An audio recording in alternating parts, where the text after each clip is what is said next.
Good afternoon, everyone, and welcome back to this edition of TBDMicro, your Colorado Springs real estate podcast. I'm Rob Thompson, associate broker with the agency here in Colorado Springs, and I'm joined by Rick Ward.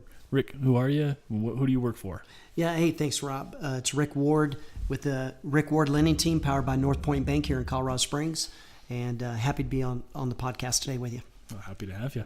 Rick is a veteran himself as well, and a fantastic lender. If you need someone on your corner on the lending side, he's your man. How do they get a hold of you, Rick? Yep, best way to get a hold of me is my cell phone. I answer that thing 24/7, unless, of course, I'm on a podcast or in a meeting, right? But it's 719-229-0375. Right on. So this is for folks who are just dialing in or haven't heard us before. This is a free-form kind of discussion, guided discussion. And so our topics today, we're going to talk about the state of the market. And then we're going to talk about multiple offer situations, what to do, what does that mean, what is a consumer to do, what's a home buyer to do. We're going to talk a little bit about interest rates too, and then we'll wrap it up. But first, the state of the market. Just some interesting market stats that I was checking out this morning, Rick. Year to date, the median price for our market is for single-family homes in El Paso County, sold homes. There's been 2012 as of this morning. The median price is $291,500. The average price is $329,111. Average days on market is 34, and median days on market is 9. Wow. So I often get a question of why do I split the difference, or why do I talk about median and average, and what's the difference? You know, a median, for folks who aren't sure, median is the literal mid number in a range of numbers. If you have 1 through 10, 5 is your median. Average, of course, being the average sum of a set of numbers. For me, it's also an indicator of where the primary price point for a market is. Median, it is to me, is the break point. And as we've gone over the last couple of years, 18 months or so, I've watched that median indicator stay pretty steady. Even as the prices have risen significantly, the median indicator has stayed pretty steady. Only recently did it jump a $5,000 barrier. It was $285 plus or minus $5,000 for a good 14 months or so. Don't quote me exactly on that. But recently it jumped into that $290 range. Meaning that we are actually shifting forward on the price point of homes, which we knew from an average viewpoint. But anyway, bottom line is there's not a lot of homes on the market. Right. There's 922 active single-family homes in El Paso County. I think there were 52 this morning, just 52, $250,000 or less. Wow. So, which leads us into our topic right. of multiple offers. So, 300,000 and below, 250,000 below for sure, but 300,000 below, we're seeing the rise of multiple offer situations again. We saw this last May, actually, and it got to the point where sellers were asking for cash, additional cash over the appraisal prices, and it dialed back. My sense of it is there was about a 2-week period of last May where it happened, and then it dialed back a little bit, but now it's back. And sellers, earlier, it's back, and also sellers are asking for and getting that provision, and then people are now actually paying over list price for properties, over appraisal price for properties. We've been paying over list price for a while. So multiple offers, by definition, that means that there are multiple active offers on an active listing property. How do we combat that? What are some strategies, Rick, that you've seen employed that people are having success in winning? Yeah. So I think the first thing we should cover on that is to set proper expectations with our buyers, right? Kind of like what Rob is talking about. He kind of laid out the market and where we're at in the market. And so if you know what you're going into, you're better prepared mentally that it may take you multiple offers to get a home. You may not get the first home that you put an offer in on, right? And so, or the second or the third, yeah, or the 13th. Yeah, I wrote 14 offers for somebody, and I humbly submit that I am good at this job. But it took us 14 homes to win recently. Yeah, that's a record for me.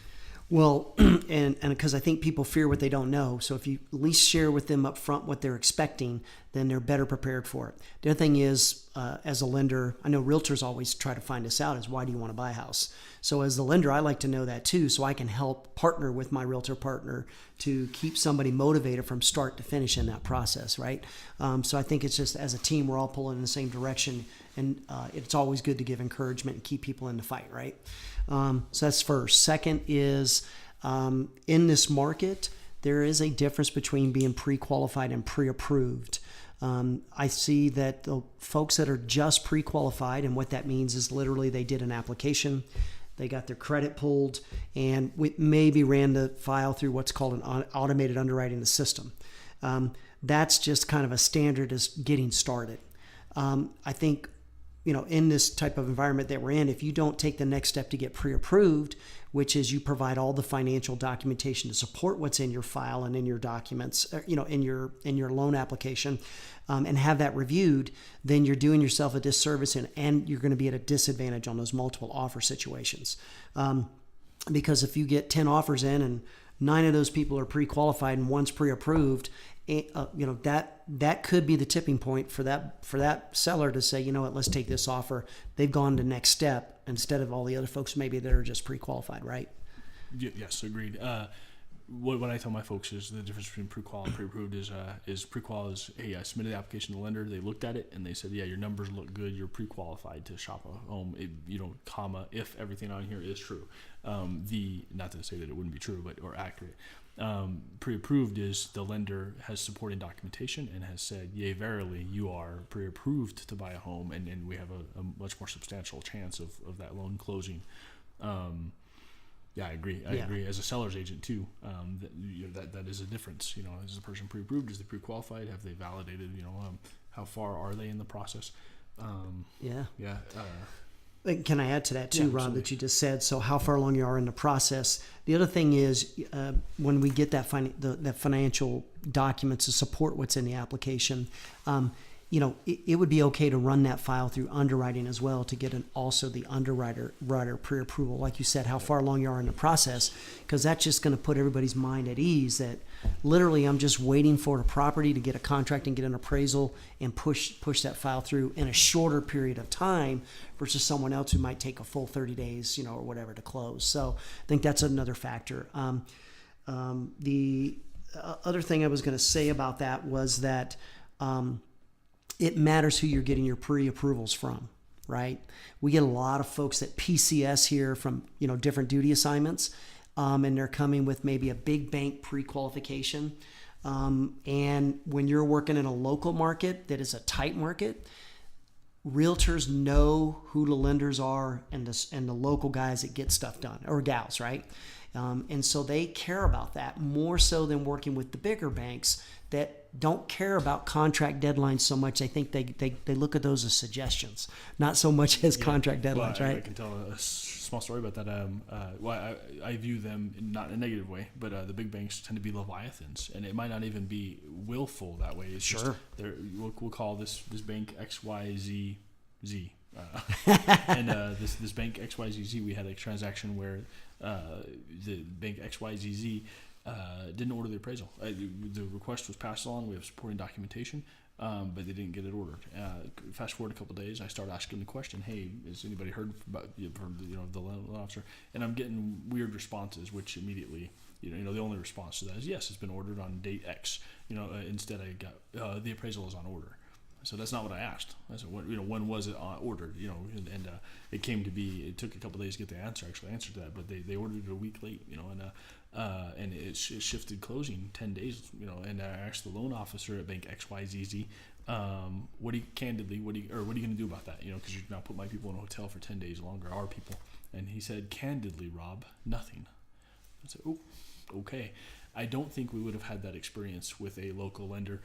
Because also, so Bank XYZZ, for example, if there's any change to the file, that file needs to go back to underwriting, and then it's 72 hours versus a guy like Rick who can go stand on the underwriter's desk literally because they're next cubicle over and say, hey, prioritize my file. So you can have a difference between a 1 hour and 72 hour response deadline. I've actually had files go through in a day, the whole underwriting process with local lenders. Absolutely. I think those are great points. And then I'll just add one more thing too, as a great strategy is that, and not everybody does this, but we kind of make sure we do this, that when an offer gets submitted by your real estate agent, someone like Rob, who, by the way, you should call and use, but being a veteran as well, right, Rob?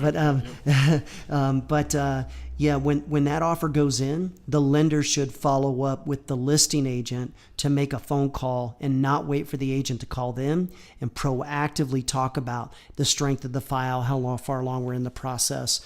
And, a lot of times when they just see the local lender's name and the bank that's local or the lender that's local, I'm telling you, sometimes that makes that could be the be all end all.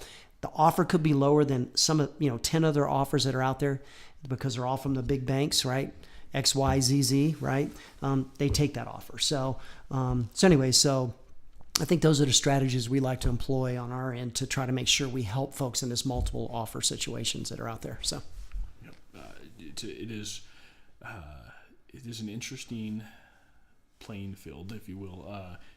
One thing I say to my folks is we try to have a consistent strategy that we just systematically apply. And with the folks with the 14 offers, I told them that we got to apply our consistent strategy, because you also can't know all the variables at play. You might have a list agent who says, I like taking the absolute highest offer, and we know in 3 weeks we're going to have to renegotiate appraisal, and there's a risk there, but I'm okay with that. And then you might have a listing agent who says, I'm not okay with advising my client to accept a $20,000 higher than list price because it's not going to appraise, and then I know we're going to have drama. Then you might have a seller who is okay with the one and not okay with the other, or vice versa, and then you have the combination of seller and list agent, and so you try to nail down all the variables you can, but then you decide on a consistent strategy, and you might tweak that strategy per property based on the variables but it's a combative market. right. So a couple strategies are get all the variables you can and nailed down. You have to be pre-approved.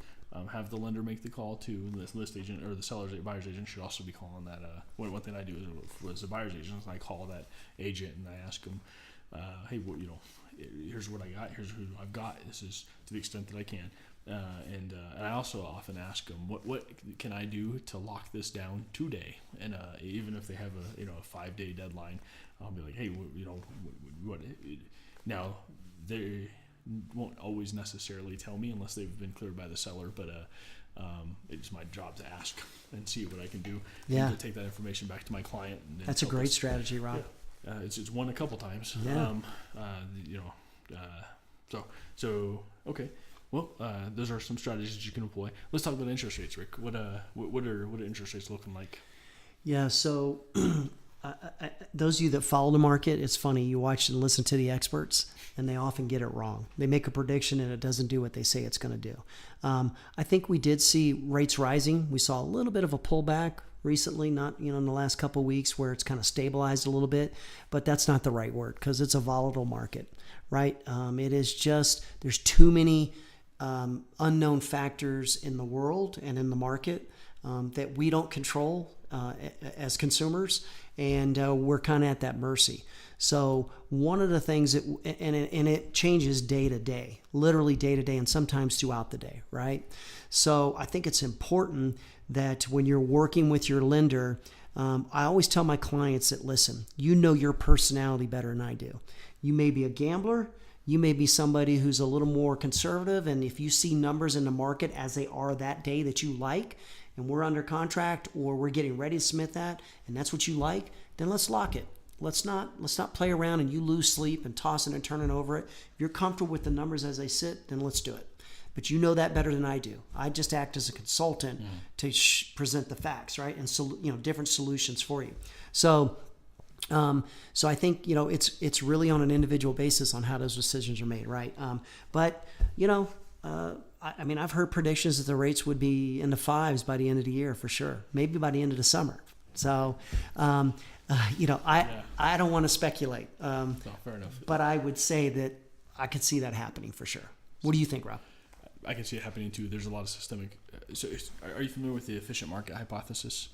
Tell me about that, Rob. Okay. So the efficient micro hypothesis states, it sounds simple, but it's actually quite complex. It sounds simple in that the market is perfectly priced for all available information. That's the efficient micro hypothesis, that rates, the stock prices, incorporate at any given point in time all known information. And insider trading is illegal, so therefore all known information is all publicly available information at any given point in time. So take that and apply it to interest rates, means that interest rates are perfectly priced for conditions as we know them. Okay, now I'm not getting political here, but there is a large element of chaos in our markets and world right now. You cannot price for chaos, and so I think the market is on edge. And you can call it chaos, you can call it disrupted, but there is an unknown element that we can't price in. So anything that comes out is tending, I think, to push the market one way or another. As people, bottom line, I agree with you. If the numbers work for you right now, and here's what I've been telling people: make the best decision you can based on the known information you have, with one caveat: do not bank on future appreciation. Make the best decision you can. So for my operative question that I've been sharing with folks is, who ask, hey, should I buy a house right now? I run them through the following series of questions. I say, okay, first and foremost, is it reasonable to expect 7 to 10% appreciation on this home in the time that you intend to hold the home? And then that's key. Yeah, because you have to consider your future sale in a purchase now. So let's call it a magical $200,000 home, which doesn't really exist but works for easy math right now. So you have a $200,000 house. You need to plan. You need to ask yourself, can I sell this house for $214,000 to $220,000 in 3 years? That's if I'm military and I'm going to PCS in 3 years, and I know that. Then I need to know. I need to ask myself, can I sell this house for $214,000 to $220,000 in 3 years? If not, am I prepared to be a landlord? If the answer to that is no, absolutely, categorically, no, it's not reasonable, and I'm not prepared to be a landlord, then don't buy the house. That's a short answer. If the answer to the second question is, I'll consider it, or yes, or wouldn't mind, then the next question is, does the house cash flow? And cash flow is defined as your mortgage plus 10% for property management. Always budget for property management, even if you intend to manage the home yourself. Yep. And 10% for maintenance. So mortgage plus 20%. Now that is a unrealistic number given our dynamic of pricing and inventory and home pricing as well, and rental pricing. But it's a good metric. So if you do that and you're $50 short, then you can say, okay, I can absorb that $50 a month, right? And maintenance won't always be 10% per month, but it might be 40% one month, right? And it might be nothing for the rest of the year. And so it's the best set of questions that I can ask them to answer. Again, so if the answer is no, it's unreasonable, but yes, I'll be a landlord, then okay, then work the rest of the equation. If the answer is no, then stop there, because you don't put yourself at that risk of buying a house and then, there's not a lot of rentals available. Okay, but you're taking that inherent risk on the other side. I had one individual call recently, and they said, hey, I heard it's a great time to buy a house. I said, well, it's actually a seller's market, but it's not a bad time if you run through this series of questions. And they told me, no, we don't want to be landlords. And I said, is that a hard and fast no, or is that a no? The line kind of shifts if I had to. And they said, hard and fast no. We also only have approximately 20 months left on station. And I said, well, stop there. Don't buy a house. Yeah. And so that's my approach to it. So I don't know if you guys picked up on that, but Rob is different than a lot of realtors out there. A lot of realtors are chasing a commission, and that's not a knock on them. They're trying to do what, make a living. But Rob will always ask the right questions to make sure he's doing the right thing for each client. And if you just listen to what he said, he's talking folks either into on their own merits and what is best for them, whether they should move forward or not. So I don't know if you guys caught that, but I sure did, Rob. So thanks, Rick. Yeah, it's important to me. I bought a house in 2006 in Vegas, right before the housing market collapsed, and I came back from being stationed overseas with stars in my eyes about building a real estate empire, and I asked my agent, hey, I heard about this bubble thing. You know, I saw on the internet this thing about a bubble, and he's like, it'll be fine. I said, okay, cool. And I asked the lender, hey, I heard about this bubble thing. They told me, hey, you know, if it pops, we'll refinance you. Well, great. You know, 10 years later, 12 years later, I know what that means now. But then I didn't, you know, and to be honest, I don't know that I would have listened as a 26-year-old guy come back from overseas, whatever. But it would have been nice to have some input. Anyway, so 5 months later, the market collapses, and Vegas was ground zero per capita loss. One of the hardest hit. Yeah, in the percentages, right? And so, long story short, I went back to the agent and I said, "Hey, what now?" And he said, "Beats the heck out of me." And I said, "Whoa, okay." And I said, "Hey, random question here, but why didn't you tell me if you foresaw this?" Because he indicated he maybe did, and I won't repeat his answer, but basically I said, "Great, thanks. I'll never talk to you again." And then I went to the lender and said, "Hey, it's time to refinance." Because I was looking forward already and saying, "Okay, I know I'm going to PCS at some point in time, and I need to make this affordable for me to carry if that's going to be what I do." And they laughed. They literally laughed, man. And they said, "We are no longer in the refinance business." And I said, wow. "Ooh, that's great." And long story short, I short sold the house, but I committed as I was going through that process that when I got licensed, I would be the guy on the other side saying, make some reasonable choices. Now, once in a while, I'm overridden. People tell me, "Hey, I acknowledge the risk. I disagree with your premise that we're not going to see 7 to 10% appreciation. And I still want to buy the house." Okay, I did my due diligence. Absolutely. So that's been my approach to this job. And at the end of the day, and then there's another practical side to it too. And I think you share this practical perspective. In 3 years, I don't want you mad at me. like, why did you sell me this house? Well, here, remember that conversation where I said maybe I'd consider not buying it. Right. I just don't want you mad at me. Right. But that's the secondary concern. Sure. So, okay. Anything to add, man? Yeah. No, man, I think you wrapped it up. As always, I like to end with this, if you're okay with this, Rob, is that, when you are coming to Colorado Springs, and if you're a military family coming here to buy a house, I think it's good and the best strategy to work with someone who actually walked in your shoes and knows the language. Because we lived it. It's not something we read in a book. So if you're looking for somebody who served, you need to look up Rob Thompson as your realtor with the agency here in Colorado Springs. And if you're looking for a veteran lender, look me up, Rick Ward with North Point Bank. So, thanks. Right. If you're looking for a lender, Rick is a great guy and also an advocate, and will work really hard. I've seen him move metaphorical mountains to get people into homes. So, awesome, thanks, man. Thanks, Rob. For your time. All right, guys. Thanks. Bye-bye. Bye.